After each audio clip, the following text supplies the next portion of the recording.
મિત્રો ગઈકાલનો પાઠ છે એ આપણે શરૂ કરીએ એ પહેલાં આપણે ગરમ ગરમ જલેબી છે એ કેમ પડે એનો એક વિડીયો જોઈએ આપણે, કારણ કે આખા પાઠમાં જલેબી થાય છે, તો આપણે પણ ગરમા ગરમ જલેબી છે એ ખાવાનો અને એને તળાતી જોવાનો આનંદ માણીએ, કારણ કે આટલી રસદાર જલેબી ખાધા પછી ગમે એટલી પનિશમેન્ટ આપને મળે તો પણ આપને એ માન્ય રહી એટલી સરસ મજાની જલેબી છે. એ તમે જોઈ શકો છો વિડીયોમાં અને ખાઈ પણ શકો છો. આ બધી જ ગરમ ગરમ જલેબી છે એ મારા વહાલા બાળકોને ભેટ ખાઈ શકાય એટલી ખાજો. ખૂબ જ સરસ રસ ભરેલી જલેબી છે એ ખાવાનો પ્રયત્ન કરીએ આપણે. સરસ મજાની જલેબી પડે છે અને તળાઈ પણ ખૂબ જ સરસ છે, એટલે ખાવાનો આનંદ માણીએ. સરસ મજાની ગરમ ગરમ ચાસણીમાં બોળેલી જલેબી છે એ મસ્ત દેખાય એવી આપણે જોઈ શકીએ છીએ. ઓહો, શું રસદાર જલેબી છે બાળકો, ચોક્કસ ખાજો અને જલેબી ખાવાનો આનંદ માણતા હવે આપણે પાઠ શરૂ કરીએ. આવજો. કેમ છો બેટા? આવજો બેટા. શું મજામાં હશો? પાઠ શરૂ કરીએ. The result was that. ગઈકાલે ગરમ ગરમ જલેબી ખાઈ અને ભાઈ સૂઈ ગયા છે. હવે રિઝલ્ટ શું આવ્યું છે એ હવે આપને આજે કહે છે. The result was that all night આઈ લે. પરિણામ એ આવ્યું કે આખી રાત હું સૂતો રહ્યો. કોઇલ્ડ અપ લાઇક જલેબી. જલેબીની જેમ ગૂંચડું વળીને. સફરિંગ એ સ્ટમક એક. અને પેટના દુખાવાથી પીડાતો. Thank God. ભગવાનનો આભાર. I did not have to eat all ₹4 worth of jalebis by myself. ઈશ્વરનો આભાર કે મેં એક જ રૂપિયાની જલેબી ખાધી. 4 રૂપિયાની કિંમતની મેં જલેબી ખાધી નથી. હું એકલો જ નથી ખાઈ ગયો. સારું થયું મેં એક જ રૂપિયામાંથી પણ મેં હાફ ખાધી. સારું થયું હે ભગવાન કે હું 4 રૂપિયાની જલેબી ખાઈ ન ગયો. ઇન ધ મોર્નિંગ, સવારે, જસ્ટ લાઇક એની અધર ડે, બધા જ દિવસની જેમ, આઈ વેન્ટ ટુ સ્કૂલ. હું શાળાએ ગયો. બીજા બધા દિવસની જેમ જ હું શાળાએ ગયો. I knew I would get the previous month scholarship. I knew, મને ખબર હતી. I would get previous month scholarship that day. આજે મને આગલા મહિનાની, પ્રીવિયસ એટલે આગલા, મંથ્સ એટલે મહિનોને, સ્કોલરશીપ એટલે શિષ્યવૃત્તિ, વુડ ગેટ એટલે મળવાની હતી. હું જાણતો હતો કે આજે મને, આ દિવસે મને આગલા મહિનાની શિષ્યવૃત્તિ મળવાની હતી. And once I had paid the fees with that amount. અને એક વખત હું આ પૈસાથી મારી ફી ચૂકવી દઉં, the jalebi would be completely digested. પછી તો મને જલેબી બરોબરની પચી જશે. એક વખત મને સ્કોલરશીપના પૈસા મારા હાથમાં આવી જાય અને હું શાળાની ફીસ ચૂકવી દઉં, પછી મારા પેટમાં રહેલી જલેબી મને સંપૂર્ણ રીતે પચી જશે. But when I go to school. પણ જ્યારે હું શાળાએ ગયો ત્યારે, જેમ આપણી સાથે હંમેશ થાય છે એની જેમ જ, વહેન આઈ ગો ટુ સ્કૂલ, જ્યારે હું શાળાએ ગયો ત્યારે, આઈ ફાઉન્ડ આઉટ, મને ખબર પડી, that the scholarship was going to be paid the following month. મને ખબર પડી કે સ્કોલરશીપ છે એ ગોઈંગ ટુ બી પેઇડ, ચૂકવાશે ધ ફોલોઈંગ મંથ, પછીના મહિનામાં. શાળાએ જઈને મને ખબર પડી કે સ્કોલરશીપના પૈસા તો આવતા મહિને ચૂકવાશે. My head started to spin. મારું માથું ભમવા લાગ્યું. મારું મગજ છે એ ચકરાઓ લેવા લાગ્યું. આપને પણ ખબર ન હોય, શાળાએ આગલા દિવસે ગયા હોય અને પછીના દિવસે આપણે શાળાએ ન ગયા હોય અને આગલા દિવસે ન ગયા હોય અને પછી જે દિવસે શાળાએ જઈએ અને એમ કહે કે આજ તો પેપર છે, તો આપણી જેવી દશા થાય એવી દશા આ ભાઈની જલેબી ખાધા પછી આજે થઈ છે. What would be your advice two this boy. તમે આ છોકરાઓને છોકરાને શું સલાહ આપો? ના, હવે તમે શું સલાહ આપો? તમે મનમાં વિચારજો કે તમે આ છોકરાને શું સલાહ આપશો. હું હોય તો છોકરાને એમ સલાહ આપું, હું મારું કહું છું પર્સનલી, કે ભલે બેટા તે જલેબી ખાધી, કંઈ વાંધો નહીં, તું શિક્ષકને સાચે સાચું કહી દે કે મેં 1 રૂપિયાની જલેબી ખાધી, 3 રૂપિયાની જલેબી છે એ મેં ત્યાં શેરીમાં રહેલા બાળકોને અને ભિખારીને ખવડાવી. કોઈને ખવડાવવું એ ખરાબ બાબત નથી, ખુદે ખાવું એ પણ ખરાબ બાબત નથી. કારણ કે આટલી રસદાર જલેબી જો હલવાઈ ઉતારતો હોય ને શેરીમાંથી આપણે પસાર થઈએ અને સિક્કાઓ આપણે ખનક ખનક કરીને એમ કે તું જલેબી ખા, તો બાળક શું, મોટાઓને પણ જલેબી ખાવાની ઈચ્છા થઈ જાય.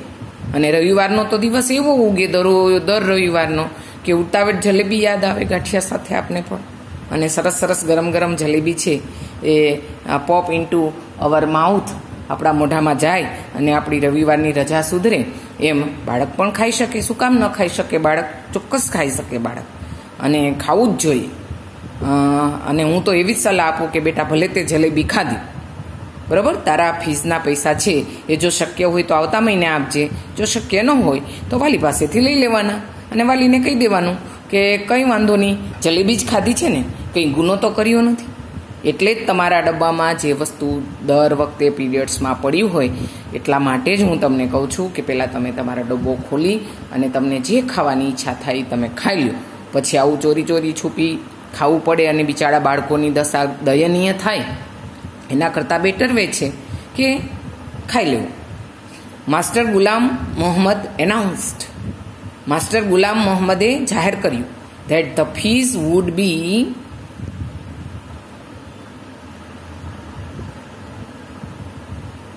taken during the recess. શિક્ષક ગુલામ મોહમ્મદે જાહેરાત કરી કે ફીસ છે એ રિસેસ દરમિયાન લેવામાં આવશે. when the recess bell rang, જ્યારે રિસેસનો બેલ વાગ્યો ત્યારે I left the school, હું શાળા છોડી ગયો, and walked on and on, અને હું આગળ ચાલતો રહ્યો. ફાઇનલી, છેવટે I reached the railway station, હું રેલવે સ્ટેશને પહોંચ્યો. I started praying the અલ્લામિયા, મેં અલ્લામિયાને પ્રાર્થના કરવાનું શરૂ કર્યું. કારણ કે મુશ્કેલી પડે એટલે પહેલાં તો આપણે કાં યાદ આવે અને કાં ભગવાન યાદ આવે, એટલે એણે અલ્લામિયાને પ્રાર્થના કરવાનું શરૂ કર્યું. હું હોય તો પણ એમ જ કરું, કારણ કે મુશ્કેલી પડે તો હું ઈશ્વરને જ યાદ કરું, અલ્લાહને યાદ કરું, ભગવાનને યાદ કરું કે હે ભગવાન હવે બચાવજો. અને કોરોના વખતે આપણા બધાની દશા એવી જ થઈ છે, હજુ પણ ચાલુ જ છે કે આપણે દરરોજ પ્રાર્થના કરીએ ભગવાનને કે ભગવાન હવે આમાંથી છોડ, બરાબર. એમ બાળક પણ અલ્લાહ મિયાને પ્રાર્થના કરે છે. Just this once save me, આ એક વખત મને તું બચાવી લે. Just this once save me, આ એક વખત જ તું મને બચાવી લે. ઓર્ડર એ ફરિશ્તા ટુ પાસ બાય, તું ફરિશ્તાને એટલે કે દેવદૂતને મારી બાજુમાંથી પસાર થાય એવું તું કર. And dropped just 4 rupees in my pocket, અને ફરિશ્તાને કે મારા ખિસ્સામાં 4 રૂપિયા નાખી જાય. તું ફરિશ્તાને ઓર્ડર કર કે ફરિશ્તા છે એ મારા બાજુમાંથી પસાર થાય અને મારા ખિસ્સામાં, મારા પોકેટમાં માત્ર 4 જ રૂપિયા, મારે વધારે જોતા નથી. જો બાળક કેટલો પ્રામાણિક છે કે મારે 4 જ રૂપિયા જોઈએ છે, મારે વધારે જોતા નથી. આપણે કુહાડીવાળી વાર્તા પણ સાંભળીએ છીએ કે સોનાની કુહાડી આપે ભગવાન, પછી બીજી આપે, ત્રીજી આપે, પણ તોય કઠિયારો એમ જ કે મારી તો લોખંડની કુહાડી હતી ને પછી ભગવાન એને બધી કુહાડી આપે છે. એમ આ પણ એટલો પ્રામાણિક બાળક છે કે ભગવાનને પ્રાર્થના કરે છે કે હે અલ્લાહ મિયા, તું મને માત્ર 4 જ રૂપિયા આપ. આઈ પ્રોમિસ, હું તને વચન આપું છું, I will use them only to pay my fees, હું તેને માત્ર મારી ફી ચૂકવવામાં જ વાપરીશ. નોટ ઈટ જલેબીસ, તેને જલેબી ખાવામાં વાપરીશ નહીં. There was a shade giving tree beside the railway station, railway ટ્રેકની બાજુમાં એક છાયડાવાળું વૃક્ષ હતું. Earlier the entire matter seemed so simple, પહેલાં તો મને બધી જ બાબત, અર્લિયર પહેલાં તો, ધ એન્ટાયર એટલે સમગ્ર, મેટર એટલે બાબત, સીમ્ડ એટલે લાગતી હતી સો સિમ્પલ, ખૂબ જ સાદી. પહેલાં તો મને બધું ખૂબ સરળ લાગતું હતું કે jalebis with the fees money, ફીના પૈસાથી હું જલેબી ખાઈ જાઉં. And the fees with scholarship money, અને સ્કોલરશીપના પૈસાથી હું ફીસ ભરી દઈશ. મને બહુ ઇઝી લાગતું હતું, પહેલાં બધું બહુ જ સારું લાગતું હતું કે આ રીતે હું કરી અને ફીના પૈસા ચૂકવી દઈશ.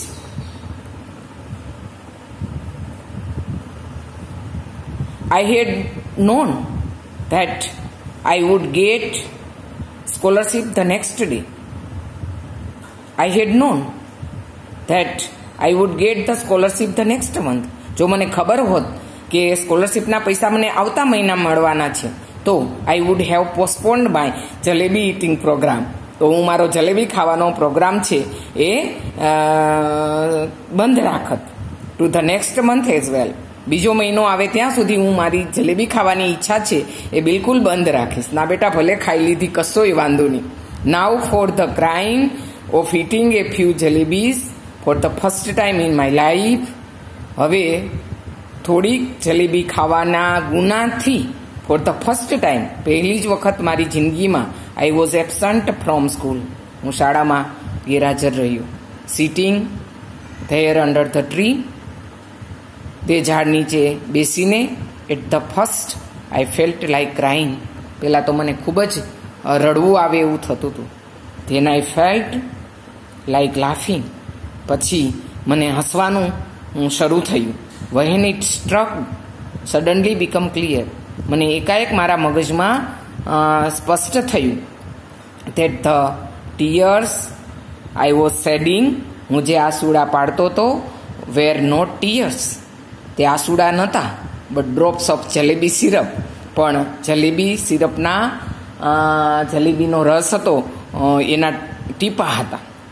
મને એકાએક રડવા જેવું થતું હતું, પણ પછી જ્યારે મારા મગજમાં વિચાર ઝબકી જાગ્યો કે આ મારા આંસુ છે એ આંસુ નહોતા, પણ મેં જે જલેબી ખાધી હતી એ જલેબીના રસના ટીપા મારી આંખમાંથી પડતા હતા.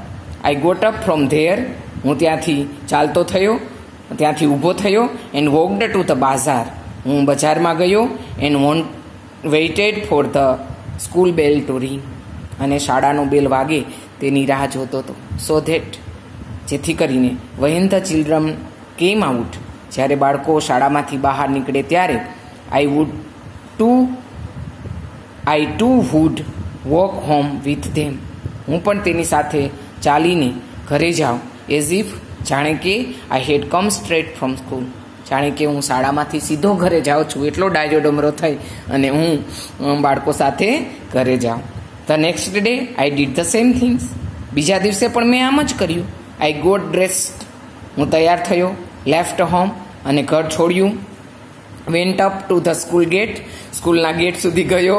And then turn off to the railway station, અને પછી હું પાછો રેલવે સ્ટેશને જતો રહ્યો. અંડર ધ સેમ ટ્રી, તે જ ઝાડ નીચે આઈ સેટ, હું બેઠો. And began to say the same prayer, અને મેં એ જ પ્રાર્થના કરવાનું શરૂ કર્યું. આઈ રિપીટેડલી પ્લીડેડ, મેં વારંવાર આજીજી કરી. મેં વારંવાર પ્લીડેડ, આજીજી કરી. Allah Miyan at least give it to me today, આજે તો તું મને 4 રૂપિયા આપ. Today is the second day, આજે બીજો દિવસ છે. ધેન આઈ સેડ, પછી હું બોલ્યો, ઓલ રાઇટ કમ, સારું ચાલો, લેટ્સ પ્લે એ ગેમ, આપણે એક રમત રમીએ. I will go from here to that signal, હું અહીંથી પેલા સિગ્નલ સુધી જાઉં છું. You secretly placed 4 rupees under this big stone, તું છુપી રીતે આ મોટા પથ્થરની નીચે 4 રૂપિયા મૂકી જજે. I will touch the signal, હું સિગ્નલને અડીશ. એન્ડ કમ બેક, અને ફરી પાછો આવીશ. I went up to the signal, હું સિગ્નલ સુધી ગયો. એન્ડ રિટર્ન, અને પાછો આવ્યો. સ્માઇલિંગલી, હસતા હસતા. ફાઇનલી આફ્ટર સેઇંગ બિસ્મિલ્લા, પછી મેં બિસ્મિલ્લા એવું કહીને છેવટે લિફ્ટેડ અપ ધ રોક, એક મોટો પથ્થર છે એ ઉચક્યો. એ બિગ હેરી ગોટ અપ, તેમાંથી એક વાળવાળો કીડો ઊભો થયો. આઈ સ્ક્રીમ્ડ, મેં ચીસ પાડી. એન્ડ રેન અવે, અને ભાગી ગયો. જલેબી ખાવાની સજા બાળકને કેટલી ઓલી થાય છે આપણે જોઈ શકીએ છીએ. આઈ વોઝ કોટ, હું પકડાઈ ગયો. The report of my absence had reached home, શાળામાં ગેરહાજર રહેવાનો રિપોર્ટ છે એ મારા ઘરે પહોંચી ગયો. It is unless to describe. હવે આનું વર્ણન કરવું એ નિરર્થક છે. What happened after that. ઘરે અને શાળામાં શું થયું હશે. ઘરે રિપોર્ટ ગયો મારી એબસન્ટનો, મારી ગેરહાજરીનો, પછી શું થયું હશે એનું વર્ણન કરવું એ અઘરું છે, એ નિરર્થક છે. કે બધાને ખબર છે કે ઝાપટ પડી હશે, ગાલ ઉપર ખીજાણા હશે, ધોકા પડ્યા હશે, પણ એવું કરવાની જરૂર નહોતી. વાલીએ એવું કેવું જોઈતું હતું કાંઈ કરવાને બદલે કે આલે બેટા જા, બીજા 4 રૂપિયા લે અને જલેબી હજુ પાછી તારે જેટલી ખાવી હોય એટલી ખા, હું તને ફીઝના પૈસા હું તારા સરને આપી દઉં છું અને તું દરરોજ શાળાએ જવા માંડ. What might have happened at home and school after this. ત્યાર પછી શાળામાં અને ઘરે શું બન્યું હશે, શું બન્યું હોય. બધા છોકરાઓએ પણ એને ખીજવ્યો હશે, ઘરે પણ કદાચ માર પડી હશે, શિક્ષકે કદાચ ખીજાયા હશે, શિક્ષક પણ એને કદાચ આપણે એવું માની લઈએ, પણ આપણે એવું પણ માની લઈએ કે એને ઘરે કાંઈ નહીં કીધું હોય. આપણે એવું વધારે માનીએ કે ઘરે એને કશુંય નહીં કીધું હોય, એના મમ્મીએ કે એના પપ્પાએ એને વધારાના પૈસા આપ્યા હશે અને કીધું હશે કે જા બેટા જઈને આજે આપણે વિડીયોમાં જોઈએ એવી ગરમ ગરમ જલેબી પાછી તારે જેટલી ખાવી હોય એટલી તું ખા. વેલ, સારું, વોટ એવર હેપન. જે થવાનું હતું હેપન, થયું. જે થવાનું હતું એ થયું. But up to the 7th or 18th standard I kept wandering. પણ 7 અને 8 ધોરણ સુધી હું હજુ વિચાર્યા જ કરું છું કે if Allah Miyan had sent me 4 rupees that day, જો અલ્લા મિયાએ તે દિવસે 4 રૂપિયા મને મોકલ્યા હોત તો what harm could it have possibly caused anyone. તો કોઈને શું નુકસાન થતું. જો અલ્લા મિયાએ મને તે દિવસે 4 રૂપિયા આપી દીધા હોત તો કોઈને શું નુકસાન થાત. ઇટ વોઝ ઓનલી લેટર, પછી મને મોડેથી that I came to the conclusion, મને સમજાયું, હું પછી મોડેથી એવા નિષ્કર્ષ ઉપર આવ્યો that if Allah Miyan were to provide all we asked for.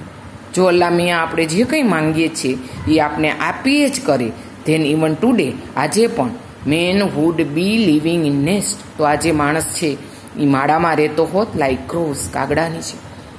જો અલ્લા મિયા આપણે જે માંગીએ આપ્યા જ કર્યો હોત તો આપણે કાગડા અને ચકલાની જે માળામાં જ રહેતા હોત. And he would not have learn the art of making jalebi. તો પછી એને જલેબી બનાવવાની કળા પણ આવડી ન હોત અને આપને પણ આટલી સરસ ગરમા ગરમ જલેબી ખાવા મળી ન હોત. એટલે થેન્ક ટુ અલ્લા મિયા કે એણે આપણે જે કાંઈ માંગીએ છીએ આપણે આપતા નથી, એના માટે આપણે પ્રયત્ન કરવા દઈએ છીએ. અને સાચી બાબત એ છે, કારણ કે કર્મનો સિદ્ધાંત એ છે કે તમે પ્રયત્ન કરો અને એની ફળની આશા ન રાખો, ઈશ્વર તમને આપે જ છે. ખૂબ જ સરસ મજાનો પાઠ બાળકો, ખૂબ જ તમને ગમ્યો હશે એવી આશા સાથે અહીંયા પૂરું કરું. આવજો બેટા.